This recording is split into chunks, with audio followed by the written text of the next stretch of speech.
Queridos irmãos, saudamos a todos com a paz do Senhor Jesus.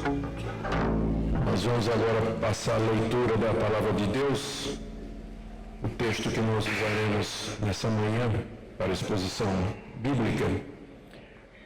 Terceira carta de João.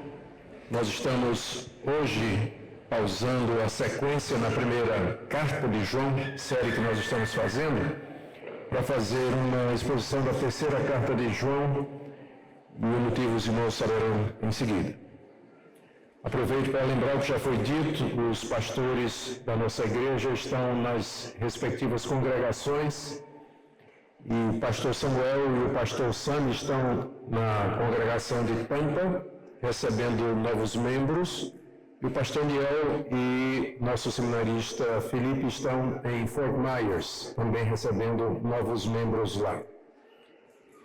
Também queremos convidar todos para a escola dominical, em seguida ao culto, onde eu estarei fazendo uma exposição sobre a Páscoa, a origem da Páscoa, a mudança de Páscoa para a ceia, se cristão celebra a Páscoa, sim ou não, verdades e mitos, se o coelhinho é da Páscoa ou não, e coisas assim. Então, vocês estão convidados a permanecer para depois do culto, temos a nossa EBD. Ouçamos a leitura da terceira carta de João. O presbítero ao amado Gaio, a quem eu amo na verdade. Amado, acima de tudo, faço votos por tua prosperidade e saúde, assim como é próspera a tua alma. Pois fiquei sobremodo alegre pela vinda de irmãos e pelo seu testemunho da tua verdade, como tu andas na verdade. Não tenho maior alegria do que esta de ouvir que meus filhos andam na verdade. Amado, procedes fielmente naquilo que praticas para com os irmãos, e isto fazes mesmo quando são estrangeiros, os quais perante a igreja deram testemunho do teu amor. Bem farás encaminhando-os em sua jornada por modo digno de Deus. Pois por causa do nome foi que saíram, nada recebendo dos gentios. Portanto, devemos acudir esses irmãos para nos tornarmos cooperadores da verdade. Escrevi alguma coisa à igreja, mas Diótrefes, que gosta de exercer a primazia entre eles, não nos dá acolhida. Por isso, se eu for aí, far-me-ei lembradas as obras que ele pratica, proferindo contra nós palavras maliciosas. E não satisfeito com essas coisas, nem ele mesmo acolhe os irmãos, como impede os que querem recebê-los e os expulsa da igreja. Amados, não imites o que é mau, senão o que é bom. Aquele que pratica o bem procede de Deus, aquele que pratica o mal jamais viu a Deus. Quanto a Demétrio, todos lhe dão testemunho até a própria verdade. E nós também damos testemunho, e sabes que o nosso testemunho é verdadeiro. Muitas coisas tinha que escrever, todavia não quis fazê-lo com tinta e pena, pois em breve espero ver-te. Então conversaremos de viva voz. A paz seja contigo, os amigos te saúdam, saúda os amigos, nome por nome. Até aqui a leitura da Palavra de Deus. Queremos convidar agora as crianças a virem à frente, sentar-se aqui, para escutar a orientação própria para elas. Podem vir, crianças. Vocês conhecem o pastor Samuel, vocês conhecem o pastor Augustus, o pastor Sami. Pastores, eles têm que estudar para ser pastor. Não pode ser qualquer pessoa, ele tem que estudar. Teve um tempo da minha vida que eu era diretor de uma escola que preparava pastores, lá na cidade do Recife, onde eu morei. Então, todo ano eu recebia jovens que queriam ser pastores. Eles iam para estudar 4 anos, e eu era o diretor da escola. Um dia, chegaram 2 jovens para falar comigo. Eles tinham chegado na escola, queriam estudar para ser pastores, eles vieram falar comigo e disseram assim: nós queremos aproveitar as férias para fazer uma viagem para a África, porque nós queremos ser missionários na África quando a gente acabar de estudar. Aí eu disse: a igreja de vocês mandou vocês para fazer o que aqui? Estudar. Então vocês não vão sair, não. Vocês vão estudar. E eles disseram: mas a gente vai nas férias, só vai chegar 2 meses atrasado. Eu disse: se vocês chegarem atrasados 2 meses, eu reprovo vocês. Vocês não vão, vocês estão aqui para estudar. Não tem esse negócio de ser missionário. Eles ficaram muito tristes. Aí naquela noite eu estava pensando, orando, disse, meu Deus, eles querem ser missionários. E se isso for uma coisa que vem do Senhor? Se for Deus que está chamando vocês? Aí no dia seguinte eu chamei os meninos e disse, olha, eu vou deixar vocês irem fazer essa viagem para a África, mas quando vocês voltarem, eu tinha escolhido uma pilha de livros. Eu disse, quando vocês voltarem, vocês vão ter que ler esses livros todinhos para compensar os 2 meses que vocês chegaram atrasados. E esses meninos leram os livros, estudaram, se formaram, e um deles foi ser missionário na África. Sabe quem é? Ronaldo Lidório, um dos maiores missionários que a igreja presbiteriana já teve. Já pensou? Eu passei por isso aqui de impedir a carreira de um dos missionários mais brilhantes da história da nossa igreja. Eu estou contando isso para vocês para mostrar a importância da gente apoiar e ajudar aquelas pessoas que querem levar a palavra de Deus em lugares distantes. O Ronaldo foi para os Concombas, uma tribo na África, em Gana, que nunca tinha escutado a palavra de Deus. E hoje tem uma igreja grande e forte lá entre os Concombas, inclusive com a Bíblia sendo traduzida para a linguagem deles, graças ao Ronaldo Lidório, que eu quase impedi de ser missionário. Que tristeza, não é? Mas que bom que a gente pode ajudar aqueles que querem levar a palavra de Deus. Amém? Vamos orar? Senhor Deus, te damos graças por aqueles que o Senhor levanta para levarem a Tua palavra para os locais mais distantes. Ajuda-nos a não ser um tropeço, mas para sermos incentivadores, colaboradores, cooperadores da verdade, para que eles possam ir aonde nós não podemos ir. Oramos a Deus que o Senhor esteja com os missionários, com as igrejas missionárias e que teu reino possa se expandir através do esforço da igreja. É o que nós pedimos em nome de Jesus. Amém. Muito obrigado, crianças. Vocês podem voltar.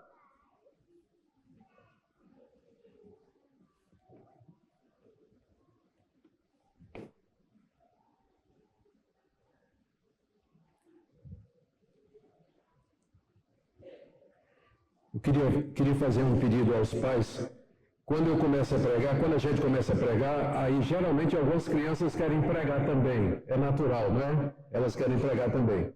Então, às vezes, se você não conseguir fazer com que ela pare de competir comigo na pregação, se puder sair um pouquinho enquanto a criança calma e voltar, porque nem todo mundo criou 4 filhos como eu e eu não tenho problema com isso. Eu penso naqueles que têm mais dificuldade em concentrar ouvindo o choro da criança ou o barulho da criança. Então, só dá uma saidinha um pouquinho, volta depois. Nossas crianças são sempre muito bem-vindas aqui no nosso culto.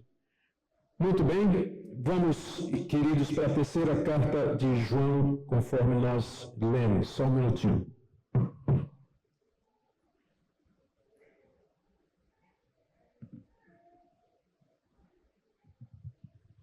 Uma das coisas que mais impressiona tanto os amigos quanto os inimigos do cristianismo é a velocidade com que o cristianismo saiu lá da Palestina, um grupo de 12 pessoas, lideradas por um homem que se dizia Messias, para se tornar a religião oficial do Império Romano em menos de 400 anos. O cristianismo começa pequeno, lá na Judéia, em Jerusalém, e se expande por todas as províncias do Império Romano. Era uma religião banida, ilegal, a princípio perseguida pelos judeus, depois pelos gentios, finalmente pelo Império Romano. 10 imperadores promoveram perseguições contra os cristãos, algumas extremamente cruéis. A primeira perseguição foi de Nero, em meados da década de 60, que acusou os cristãos de terem ateado fogo em Roma. Nessa perseguição morre Paulo, morre o apóstolo Pedro. E Vespasiano, Domiciano, imperador após imperador, promoveram perseguições contra os cristãos. Quanto mais perseguidos eram, mais se multiplicavam. Finalmente, no final do século IV, o imperador Constantino se viu obrigado a passar um edito chamado Edito de Elvira, em que ele concedia liberdade religiosa do Império Romano, e particularmente ao cristianismo, e não demorou muito tempo, e ele também declarou que o cristianismo era a religião oficial do Império Romano, tal a grande influência que o cristianismo teve no mundo daquela época. Agora, como explicar isso? Como é que 12 homens, liderados por um carpinteiro que foi rejeitado pelo seu próprio povo, conseguiu chegar ao status de religião mundial? E o segredo, quando a gente examina, não é que eles tinham recursos financeiros, não é que eles tinham tecnologia que nós temos hoje, mas é o recurso da hospitalidade e do envolvimento de cada um dos cristãos com a obra missionária. O esquema era o seguinte: a pessoa que se sentia chamada para levar o evangelho a outro lugar, sabia que quando chegasse numa cidade, podia contar com o apoio, hospitalidade de cristãos que já estavam ali. E essa rede de hospitalidade, apoio, encorajamento e envio fez com que o cristianismo se multiplicasse muito rapidamente, a ponto de que no século II já tinha começado a haver abusos. Falsos profetas aproveitavam isso aí. E eles se apresentavam na casa dos irmãos, entravam nas casas dos irmãos, que era onde as igrejas se reuniam, e disseminavam seus falsos ensinos. Foi por isso que João escreveu a segunda carta, que está aqui. E onde ele diz para não receber em casa e nem cumprimentar aquele que não professar a verdadeira doutrina do Evangelho. No século II tem um documento chamado Didaquê, que é o ensino dos 12 apóstolos, onde tem uma seção sobre o itinerante, o missionário itinerante, que era chamado de profeta. Lá no Didaquê diz que se chegar um profeta numa casa, a gente deve acolher, deve hospedar, alimentar, financiar e mandar ele para frente para pregar o Evangelho. Mas se ele ficar mais de 3 dias na mesma casa, é falso profeta. Porque ele está abusando da hospitalidade dos irmãos. Então o limite era 3 dias, né? 3 dias. Isso foi naquela época, né? Hoje em dia, é claro, os irmãos são muito mais complacentes do que isso aí. Mas para mostrar como o sistema ele funcionava realmente. E dessa forma, não demorou muito para que em praticamente cada cidade do Império Romano houvesse uma igreja cristã se reunindo nas casas dos irmãos. O que nós temos aqui, isso é o pano de fundo para vocês entenderem essa carta aqui. Essa carta foi escrita nesse contexto. O apóstolo João, ele enviava missionários para pregar o evangelho aos gentios. João provavelmente estava morando em Éfeso e ele era responsável pela região da Ásia, uma das maiores províncias do Império Romano. Ele mandava missionários pregar o evangelho nas cidades da Ásia. Para isso, ele contava com a ajuda de membros de igrejas já estabelecidas. E uma das pessoas que mais ajudava o apóstolo João era um discípulo dele chamado Gaio. Gaio era provavelmente um crente próspero, financeiramente capaz, tinha visão missionária, ele acolhia esses missionários na sua casa, na igreja, alimentava, equipava, financiava e mandava avante para levar o evangelho para as fronteiras onde ainda Cristo não havia sido anunciado. Aparentemente, um dia, subiu um líder na igreja de Gaio, chamado Diótrefes, que não gostava daquilo, que não concordava que se enviasse missionários para anunciar a palavra de Deus a quem não fosse judeu. E aí ele começou a boicotar o trabalho de Gaio, começou a impedir que os membros da igreja recebessem os missionários, e muito mais, ele começou a expulsar da igreja quem desse apoio ao trabalho missionário. Isso foi relatado ao apóstolo João. João escreveu uma carta para a igreja querendo saber por que não estavam recebendo mais os missionários. Diótrefes rasgou a carta. Ninguém respondeu.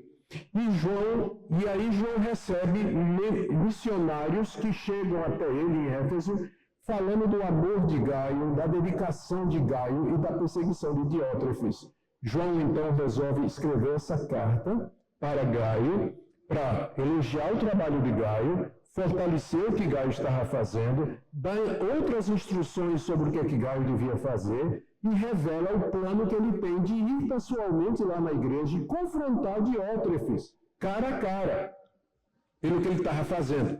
E a carta é enviada através de um desses missionários chamado Demétrio. Então são as 3 pessoas que aparecem nessa carta.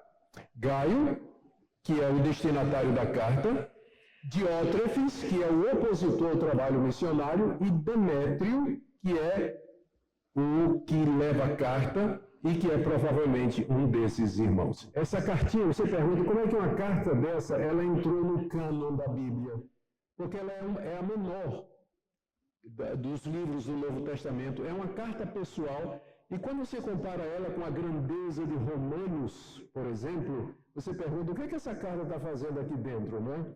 A resposta é que ela nos dá um insight dentro do mundo do primeiro século de como missões eram feitas. E está aqui para dizer que tem alguns princípios que são eternos. Fazem 2000 anos, mas o princípio continua. A igreja só pode avançar com o apoio dos irmãos. Se os irmãos não se envolverem de uma forma ou de outra, não há missões, não há como ir em frente. E a grande questão que esse livro coloca diante de nós, o desafio é, nós seremos como Gaio, apoiador de missão, ou seremos como Diótrefes, que impedia que a obra de Deus continuasse? Aparentemente não há meio termo aqui, não é? Aparentemente não há meio termo. Então, à medida que eu fizer a exposição da carta, nós teremos estas coisas em mente e vamos orar para que Deus fale ao nosso coração e nos mostre como Ele quer que a sua igreja avance e pedir que Ele responda. Faça essa pergunta: Deus, de que maneira o Senhor deseja que eu me envolva na obra missionária? De que maneira o Senhor deseja que eu... Vamos começar com Gaio, que vai do verso 1 até o verso 8. Primeiro, no verso 1, você tem o anúncio do autor, do destinatário. Ele se apresenta como presbítero. Só tem uma pessoa no primeiro século que não precisava de mais nada para todo mundo saber quem era, que era o apóstolo João. Tinha muitos presbíteros, mas o presbítero era um só, era o apóstolo João. Por isso que ele não coloca seu nome, ele só coloca o presbítero. Todo mundo sabia quem era o apóstolo João. Ao amado Gaio, a quem eu amo na verdade. O amor de João por Gaio era baseado na verdade. Onde não há verdade, não existe amor verdadeiro. Para que haja amor verdadeiro, tem que ter verdade. E a verdade aqui é a verdade do Evangelho, que nos une e faz com que nós sejamos um. Amado, aqui nós temos o voto que João faz por Gaio no verso 2. Amado, acima de tudo faço votos por tua prosperidade e saúde, assim como é próspera a tua alma. Perceba que João, quando ele diz assim, eu faço votos, ele quer dizer, eu oro, eu peço a Deus por tua prosperidade e saúde. Gente, não é pecado a gente orar por prosperidade e por saúde. Infelizmente, algumas igrejas fizeram disso o motivo central do seu culto. E vários de vocês que estão aqui vieram de igrejas que não têm outra finalidade a não ser arrancar o último centavo do seu bolso. Por isso, infelizmente, em reação a isso, igrejas reformadas, elas vão para o outro lado. E a gente quase não fala a respeito de arrecadação, de contribuição, de prosperidade, com medo de ficar parecido com essas igrejas. Mas aqui você tem o apóstolo João orando pela prosperidade e pela saúde de Gaio. Não é errado você pedir para ser próspero. Não é errado você orar pela sua saúde, pedir que Deus lhe cure, que Deus abençoe, que Deus lhe dê prosperidade. Isso é muito bom. Agora note que João está orando pela prosperidade de outros, né? Às vezes a gente só ora pela nossa. Mas a gente devia orar para que Deus mandasse para a igreja pessoas prósperas. Porque sem recursos financeiros não se faz missões. Não tem como a gente investir, levar pessoas ao fronte missionário se não for através de recursos. Mas aí note que João em seguida diz assim, eu oro pela tua prosperidade, assim como é próspera a tua alma. Agora aqui fechou. Porque se você tiver na igreja pessoas prósperas materialmente, mas não prósperas espiritualmente, eles vão querer mandar na igreja, eles vão achar que pelo fato de darem grandes somas de dinheiro, eles podem ter a sua vontade feita, eles podem se tornar realmente aqueles que vão acabar sendo eleitos para cargos de liderança na igreja. Nós precisamos de pessoas que sejam prósperas financeiramente e prósperas espiritualmente, porque aí o lado espiritual vai controlar o lado da prosperidade. Se ele contribuir, ele vai fazer com humildade. Se ele contribuir, vai fazer com generosidade. Se ele contribuir, não vai querer glória nenhuma. Ele não vai querer receber nada em troca. Era Gaio. Gaio era assim. Ele era próspero financeiramente e era um homem espiritual. É esse tipo de gente que nós precisamos na igreja. Que Deus, para missões, não há missões sem que haja pessoas assim. Pessoas que são prósperas, têm condição de contribuir, e pessoas que são espirituais, que fazem isso pelos motivos certos e com o coração nas coisas certas. Amado, eu faço votos, oro por tua prosperidade e saúde, assim como é próspera a tua alma. Do verso 3 até o verso 4, nós temos João demonstrando a sua alegria pelo testemunho de Gaio na obra missionária. Pois fiquei, estou lendo o verso 3, sobremodo alegre pela vinda de irmãos e pelo seu testemunho da tua verdade, como tu andas na verdade. Como eu disse, irmãos, quando você escutar irmão aqui nesse texto, leia missionário, tá? São os missionários, eram chamados de irmãos, missionário. João diz, fiquei sobremodo alegre pela vinda de irmãos. Os missionários vieram até Éfeso, onde estava João, e pelo testemunho que eles deram da tua verdade, como tu andas na verdade. Esses missionários chegaram para o apóstolo João e disseram, olha, Gaio, que crente, próspero materialmente, espiritualmente, ele nos recebeu, ele nos apoiou. Que bênção, João, o teu filho na fé, Gaio. Gente, não tem maior alegria para um pastor do que ouvir isso aí. De que os membros, alguém chegar e dizer, olha, os membros da tua igreja, que coisa maravilhosa, são crentes firmes, amam a obra missionária, são generosos. João diz aqui no verso 4, não tenho maior alegria do que essa.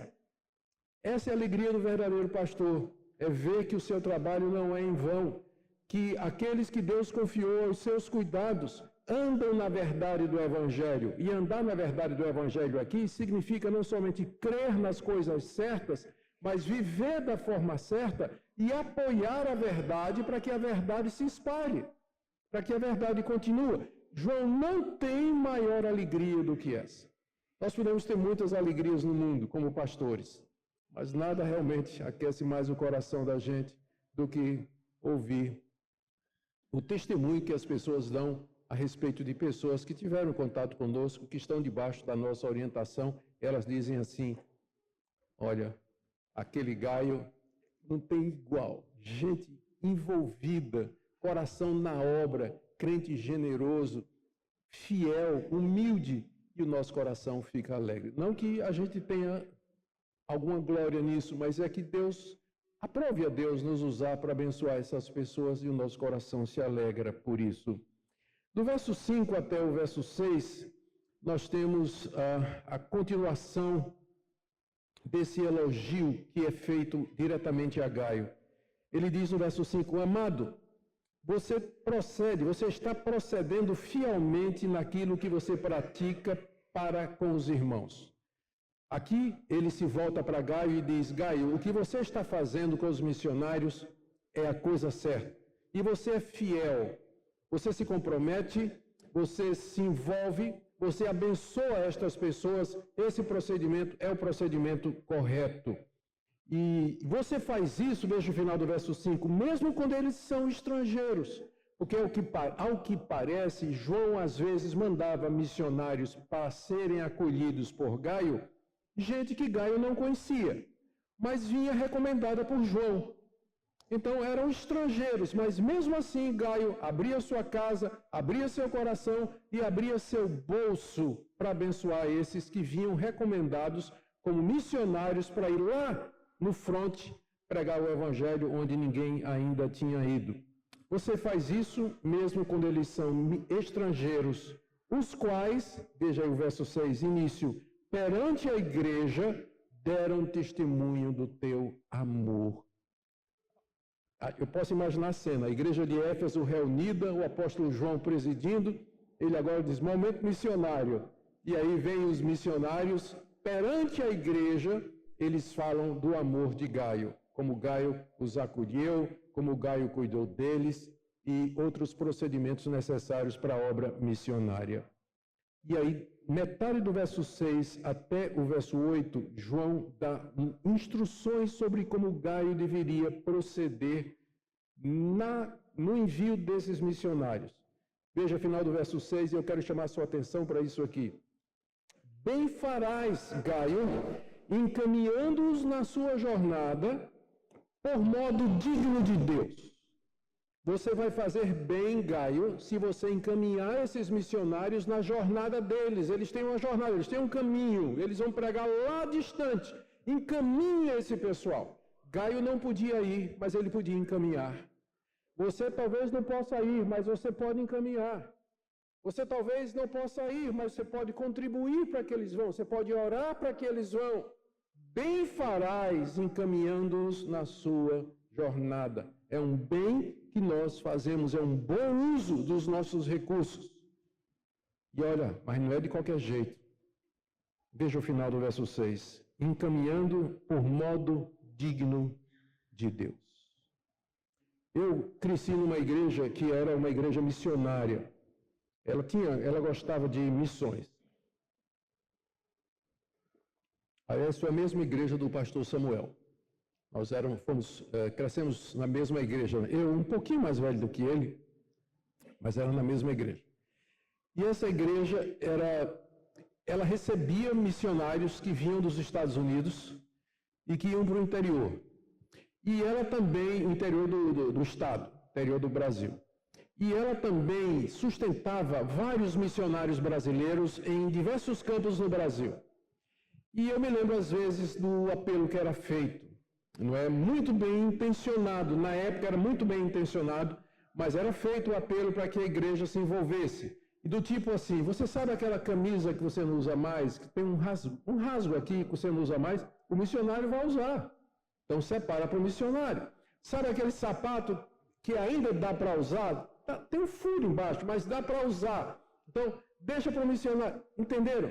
Então, o que sobrava ia para o missionário. João está dizendo aqui que nós temos que encaminhar esses irmãos de modo digno de Deus. A gente esquece que o missionário tem que sustentar a mulher, sustentar os filhos, pagar a escola dos filhos. Se ele chega maltrapilho na igreja, todo mundo vai reclamar. Mas ninguém contribui para ele comprar uma roupa, comprar um paletó, se apresentar bem e coisas dessa natureza. Tem que enviar, mas não é de qualquer maneira. Tem que enviar de modo digno de Deus. Eles vão pregar o Evangelho, vão anunciar o nome do Senhor Jesus. E nós devemos para que ele trabalhe sem gemer, porque é muito difícil você fazer o trabalho missionário gemendo, sabendo se no fim do mês você vai ter condições de pagar ou não as contas que estão chegando. As contas que estão chegando. Tem que enviar de maneira digna de Deus. E ele dá 3 razões para isso. Primeira razão, verso 7. Pois por causa do nome foi que saíram. Eles saíram das suas casas para ir pregar o Evangelho por causa do nome. O nome aqui é o nome de Jesus. Também não precisava ser dito. Era o nome que está acima de todo nome. Por causa do nome de Jesus foi que esses homens saíram do conforto da sua casa, da sua tranquilidade, sentindo o chamado de Deus, e com sua família, eles foram lá para aqueles locais inóspitos pregar a palavra de Deus. Então, eles saíram pelo motivo certo. Gente, tem mercenários na igreja, tem falsos profetas, que são geralmente pessoas que usam o Evangelho como fonte de lucro, de renda, se valem da fé e da boa vontade dos cristãos para poder fazer um pé de meia. A igreja precisa ter discernimento com relação àquelas pessoas que apoia. Nós temos que apoiar aqueles que saem pelo motivo certo. E o motivo aqui saíram por amor ao nome de Jesus. Esses missionários nós temos que apoiar.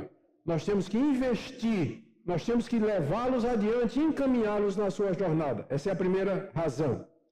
Segundo, eles saíram nada recebendo dos gentios. Eles não disseram assim, nós vamos, mas nós queremos $30 mil por mês. Ninguém botou preço. Eles saíram. Nada recebendo dos gentios, sem cobrar nada dos gentios para onde eles iam pregar. Cobrava nada. Tem pastor que cobra. Tem pastor que cobra para fazer. De vez em quando chega para mim um convite para mim. O pessoal, queremos convidar o senhor para de pregar na nossa igreja, em tal lugar. E aí diz, quanto é que o senhor cobra? Eu nunca cobrei absolutamente nada para ir pregar em qualquer igreja que fosse. Mas outros fazem isso, e aí a igreja que já passou por uma experiência dessa pensa que todo pastor, pregador, itinerante cobra alguma coisa, né? E a minha resposta é, geralmente, não cobro absolutamente nada. Só quero que o senhor pague as despesas de viagem. Se não tiver condição para eu ficar num hotel, que eu prefiro, eu fico na casa de qualquer irmão. Não tem problema não. Deixa eu descansar, não é? E é um pedido que eu faço, não manda o seminarista me pegar no aeroporto para me levar para casa, porque ele vai me bombardear de perguntas o caminho todo. É uma das coisas que eu digo, não manda seminarista me pegar no aeroporto, certo? Uma vez eu caí numa armadilha dessa, o aeroporto ficava 3 horas. O cara passou por toda a teologia sistemática, né? Tudo quanto era de pergunta que ele tinha guardado, ele fez. Terceira razão pela qual devemos apoiar essas pessoas. Primeira foi, saíram por causa do nome. Segunda foi, nada receberam do gentio. E a terceira é, verso 8, portanto, devemos acolher esses irmãos para nos tornarmos cooperadores da verdade. O que é isso, se tornar cooperador da verdade? No contexto, é você se envolver e cooperar para que a verdade do Evangelho seja levada a locais que nunca foram antes, por meio daqueles que Deus levanta e envia. Você não pode ir, mas você pode ser cooperador da verdade. Você não pode anunciar essa verdade aos gentios, mas você pode se tornar cooperador enviando aqueles que vão. Esses são os motivos que João coloca aqui, pelos quais Gaio deveria fazer o que ele devia fazer. Agora vamos para a segunda pessoa que aparece na carta, que é Diótrefes. Diótrefes vai do verso 9 até o verso 11. No verso 9, João descreve mais ou menos Diótrefes e as providências que ele tinha tomado. Ele diz, escrevi alguma coisa à igreja. A igreja aqui é a igreja de Gaio. Mas Diótrefes, que gosta de exercer a primazia entre eles, não nos dá acolhida. João provavelmente tinha escrito dizendo, eu quero me sentar com vocês e quero saber por que é que vocês não estão apoiando os missionários. Diótrefes, que gosta de exercer a primazia, provavelmente boicotou a chegada de João. Talvez até não tenha exposto a carta aos líderes da igreja. O fato é que não queria receber João na igreja. Esse Diótrefes, pelo nome, ele é provavelmente um judeu convertido ao cristianismo e, como muitos judeus convertidos ao cristianismo no primeiro século, não queria que o evangelho fosse pregado aos gentios. Por exemplo, aqueles que perseguiram Paulo na carta aos Gálatas, aqueles que foram exigir que os gentios se circuncidassem, 1 Coríntios capítulo 15.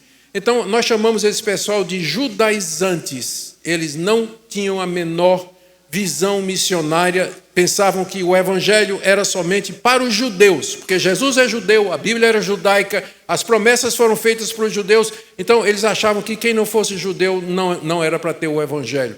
E aí, como João estava enviando gente para os gentios, ele estava boicotando isso aí. Mas João diz aqui que ele gostava de ter a primazia, ele queria ter o primeiro lugar. Com o passar do tempo, homens como Diótrefes, eles alcançaram certa proeminência dentro da estrutura da igreja. No século II surge a figura do bispo monárquico. No Novo Testamento, bispo, pastor e presbítero é a mesma coisa. São nomes diferentes para indicar o mesmo ofício.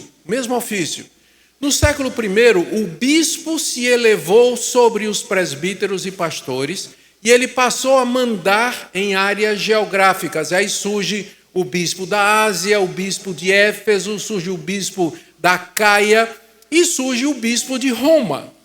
Com o passar do tempo, a igreja de Roma se tornou a igreja mais importante e o bispo de Roma, que era bispo monárquico, ou seja, um bispo que dominava com os poderes de um monarca. Ele não prestava contas a ninguém. O bispo de Roma passou a almejar a liderança sobre toda a igreja, e aí você tem a origem do papado.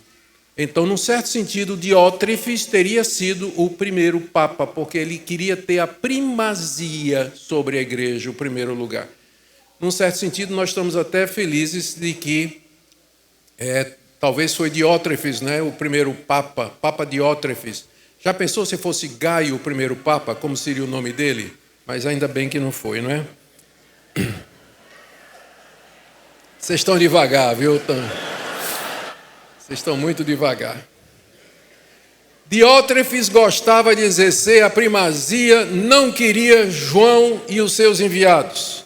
João planeja ir lá confrontar Diótrefes, verso 10. Por isso, se eu for aí, Gaio, na tua igreja, eu far-lhe-ei lembrar das coisas que ele pratica, proferindo contra nós palavras maliciosas, e não satisfeito com essas coisas, nem ele mesmo acolhe os irmãos, como impede os que querem recebê-los e os expulsa da igreja. Aquilo que eu falei. Diótrefes não somente não apoiava, mas ele queria botar para fora da igreja Gaio e todos os demais membros da igreja que se envolvessem com missões para os gentios. O plano de João era ir até lá e confrontar Diótrefes, porque João considerava isso como algo que merecia confronto, algo que precisava de solução. A obra missionária é imperativa na igreja, não é uma opção, mas é um mandato do Senhor. Ide por todo mundo, pregai o evangelho a toda criatura. Eu não posso ir por todo mundo, mas eu posso apoiar aqueles que vão. Não é opcional. Por isso que João diz, eu vou aí confrontar Diótrefes, porque ele está indo contra o mandamento do Senhor. Está impedindo o cumprimento do mandamento do Senhor. E ele termina essa parte no verso 11 dizendo, amados, não imites o que é mal. Gaio, não imita Diótrefes. Imite o que é bom. Aquele que pratica o bem procede de Deus. Talvez João esteja fazendo uma referência àqueles que apoiam o trabalho missionário. Aquele que pratica o mal jamais viu a Deus. Sabe o que é que esse versículo quer dizer? Que na visão de João, Diótrefes não conhecia a Deus. Porque, queridos, é impossível conhecer a Deus e não querer compartilhar esse conhecimento com outras pessoas. Quem foi mudado pelo Evangelho, sentiu o poder do Evangelho, com certeza gostaria que outras pessoas também sentissem, que outras pessoas experimentassem. Então, João diz aqui, quem pratica o mal, e no contexto aqui é impedir o avanço missionário, como Diótrefes, jamais viu a Deus. A grande verdade é que é possível uma pessoa se tornar líder na igreja e não ser convertida. E de quem é a culpa? Quem é que elegeu o homem? Nós. Foram vocês. A culpa é nossa. A gente devia examinar os motivos e as razões pelas quais alguém quer exercer a liderança na igreja. Porque o poder corrompe. Se você quer saber o que está no coração de uma pessoa, dê poder a ela. E aí você vai ver realmente onde está o coração dela.